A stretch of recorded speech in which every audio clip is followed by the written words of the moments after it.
winded. Alright, it's me again. It's always me. It's your boy, Joseph Shanuel.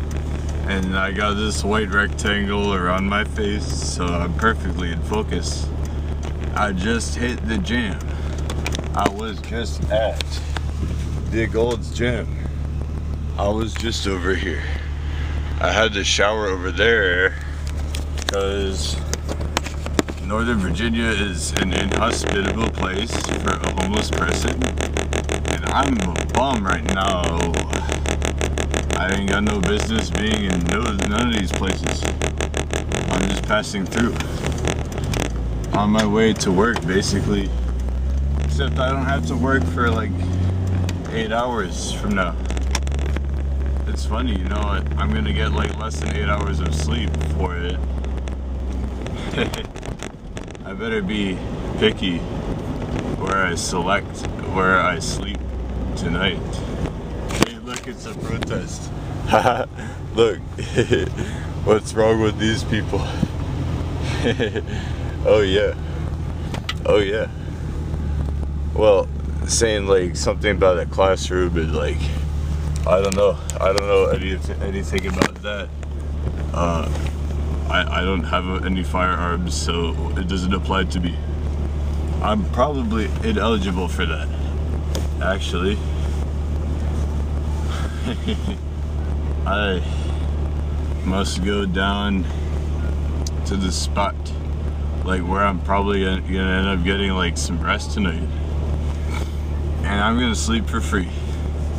It just costs a lot of gas money nowadays. It's the only caveat. The trade-off is I get to travel anywhere I want to. And then I get the ability to have like an air conditioner and radio. I get to listen to this. The word from which we get dynamite. That's pretty cool. I can turn it up as loud as I feel like. It'll hurt your ears if you turn it up all the way. I have never turned up my Jeep radio all the way full blast. That would be way too loud. You would blow out the speaker, baby. The speakers are so old though. A loudspeaker can't really last forever, could it? It's gotta wear out eventually though. Just like anything. I was in Merrifield. This guy looking like he's trying to rear end me. Like, people are out here. Why is this place so overpopulated? Look at the congestion. Behold the overpopulation. Why do people keep making so many babies? Put a condom on. What the come on, dude. You can't be.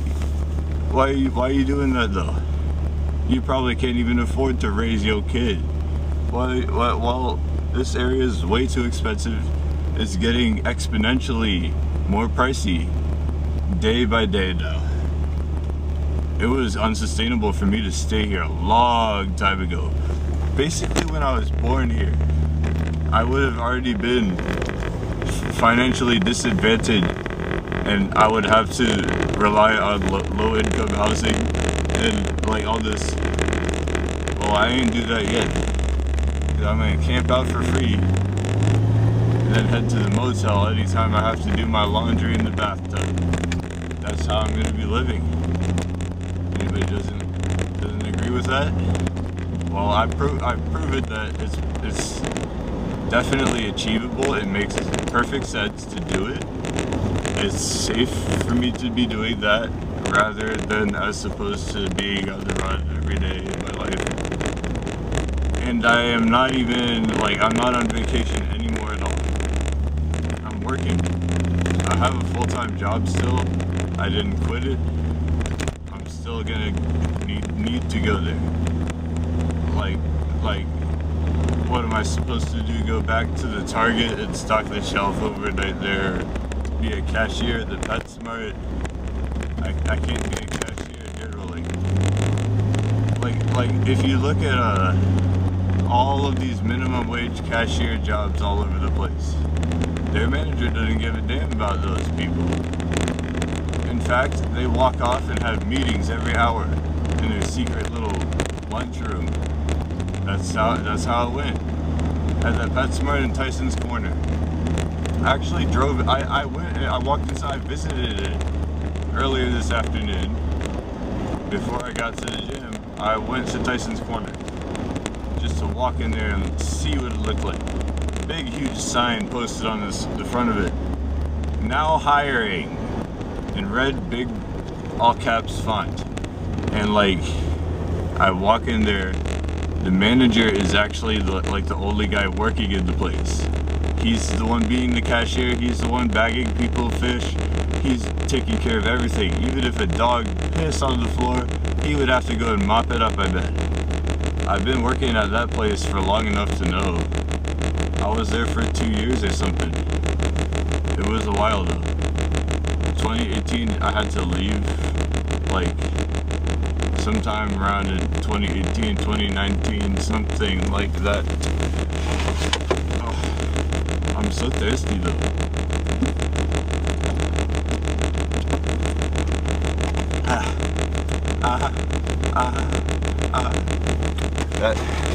That's just because I was rowing. I was rowing at the gym. That's what I do there. Every time I go to the gym, I barely even lift anything at all. Because I exert all of the energy into the rowing. What's the matter with that? I was born to do it. I belong on the river. I was supposed to be on the water in a boat, rowing. It's my life. I had to stop doing that in high school because, like, obviously it costs too much, but what if I could row boats for free? Where could I do that at? But first I'd have to at least buy a nice skull. I want to get that.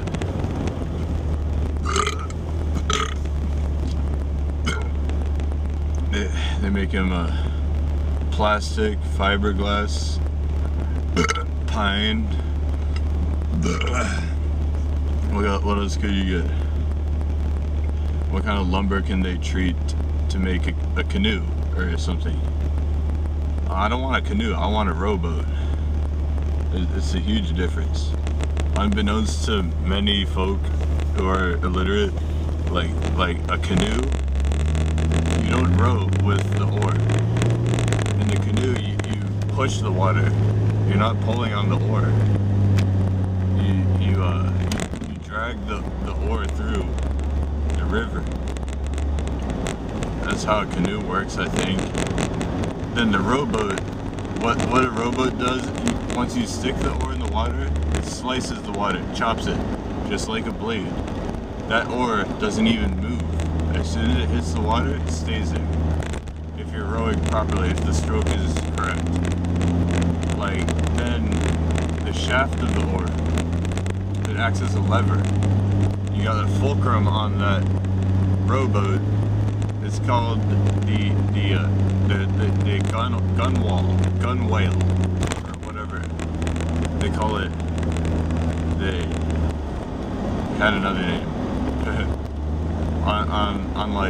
on both sides of it, you got like fulcrum for the oar, pivots, and as it pivots, the boat moves through the water. It thrusts, it propulsion, like, just because the blade of the oar is stationary in the water, and then the shaft, it moves it all through. A canoe is not the same. You look at they actually have these types of canoe boats that are built to be like racing boats. It's just a totally different sport from rowing though. I think, is it called a dragon boat? What's it called? Like, I saw them on the river though when I stopped rowing in 2014. That was a while ago. Well, why did I stop? Because I couldn't do it for free. Is that the reason why? Well, I mean, coming down here to Annandale, that ain't for free. Gas is pricey nowadays though. Look. the $43 half tank fill up, or like it could be as high as $50 with the Joe Biden gas out here. Sometimes you never know what you come across. The prices are fluctuating every day. It's unpredictable. It's a total crapshoot actually now. I thought it used to be that way. I thought that gas used to be hard to obtain for a bargain. But now it's like way over the top when you look at it now. I'm just trying to get closer down here. I might camp out in Lake Akatank actually. It's pretty close to my job. My coworker today, he recommended it. He told me just go there. I go there all the time actually. In the past month I've had to have gone through Lake Akatank Park at least 5 times, I think. I mean it's like, yeah, I definitely was there though. It's easy enough to bike in and out of Springfield from there because you know, Backlick Road is really like right next to it. So this is like my alarm. It is telling me it's time for me to go to sleep. Okay, then I hope that this rush hour traffic doesn't last too long and that I don't continue on wasting gas, because I've definitely been wasting that gas ever since around 2:30ish today. Like, so like I gotta like park somewhere for sure. I had the Chinese food. That was useful. I'm glad I brought that. But the thing is, the moments right before I ate that Singapore chow mein pho noodle, I was so famished. My stomach felt like it was dying. Like I needed to sustain myself so desperately. Oh wow, it was just miserable. Just the pain of feeling like the emptiness of being a hollow shell. That's what I was.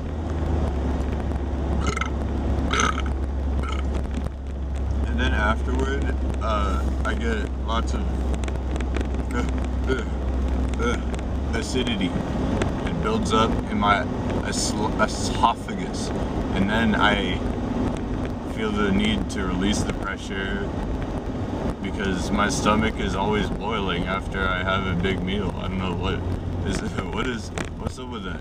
That's so funny to me though. Why after a big meal my stomach always be boiling hot and releasing and like erupting? It's a little bit obnoxious, and I'm not so sure that I can take it for very much longer anymore. It's more than I can handle. Oh wow, how much longer is this gonna go on and on, day in and day out? It never finishes up. This is never gonna come to a conclusion. It's just continuing though. Why can't I just settle down out here? All I need is a place to park my car and potentially sleep inside of it or nearby for free, like overnight or in the morning or whatever time I'm able to do that. On your property, if you're able to spare a parking spot, preferably like locked like in a garage, or even if you've got an empty lot and you're willing to like trade or something, like that would be cool. I want to camp out though. Where would I be able to do tent camping? Like a Quiet Pines resort is full of like senior citizens though, like very wealthy gentlemen that go there to go hunting. They have way more cash than I have, and they're all on vacation. They're all retired. I don't belong in a place like that. See, what I'm trying to do out here is be all alone and avoid all people from now on. I am sick of this congestion, overpopulation. It didn't used to look like this when I was a little boy. Actually, it's funny, I don't have any childhood memories of even knowing that there was a place called Annandale so close to Falls Church in Arlington, Illinois. In fact, as a little child, I really didn't do much traveling around here. I would have had to study Google Maps to know anything at all. It's not like I could have gone up in person to check all these places out though. Like, I didn't have the means to travel back then. Well, now I do, so like why don't I just go bump around town for a while? They got a psychic, spiritual reader, healer right down there. Just opened up. Oh yeah, Backlick Road. Oh yeah. I'm just gonna pass through. It'd be nice if they would have a little lodge motor and something cheap out here, but I don't really see that in Annandale for whatever reason. I might just not be looking hard enough. It seems to me like all I'm gonna find in Annandale would be either corporate-owned apartments who are looking for a full, complete credit score report, background check, everything, the whole 9 yards, and demand a COVID-19 vaccination. And then, if I can't settle for that, which is probably way out of my budget price range, I would have to rely on the unreliable Craigslist fake landlord. They don't even do their job. What do they do? On Craigslist though, they try and like, what is it, gaslighting? Is that what they do there? As if they deliberately like want to do that because they knew it would get on my nerves a little bit to put me on the runaround, to make me waste my gas, and to not even pay for my gas afterward. After you make me go and visit your town, your city, you hit me up on Craigslist or whatever, or if I reply to you or whatever it is, and then you don't follow through, well, you're just like the rest of them. And so I keep thinking that I'm gonna get like lucky when I look around on Craigslist. That doesn't seem to be the case though, because there ain't nothing. Okay, so this is like what I was gonna look at. There's actually a Gold's Gym right in here. If I need a shower later, I'll check it out. I bet you my membership, my barcode key thing is compatible with it, because I just went to a Gold's Gym in Merrifield, and I also know for a fact I could go to the one in Ballston. I could go to any of these out here if they're in the DC area. This is inside the Beltway, so I can basically go here and take a shower, right? It's funny, I don't have any memories of trying that place out. I know that this McDonald's over here had really good Wi-Fi earlier on when I checked it out, and then I started like to stray away from the free Wi-Fi because it was just too hard to find out here. No matter where you go in America, it seems free Wi-Fi, there's like 10% of it that there used to be. So this is like somewhere between Franconia or Springfield or Annandale. I don't even really know what you call this place in particular. It's just the Braddock Road area. Braddock Road is running east and west right over here. I went on a little trip down there actually when I got off work. That's right where I went. First place I went. I went to like go drive to Old Town to go like see where I wanted to see how to get to Gravelly Point from Old Town. That's what I did after work. It's me, Moist Andy. Subscribe to my channel.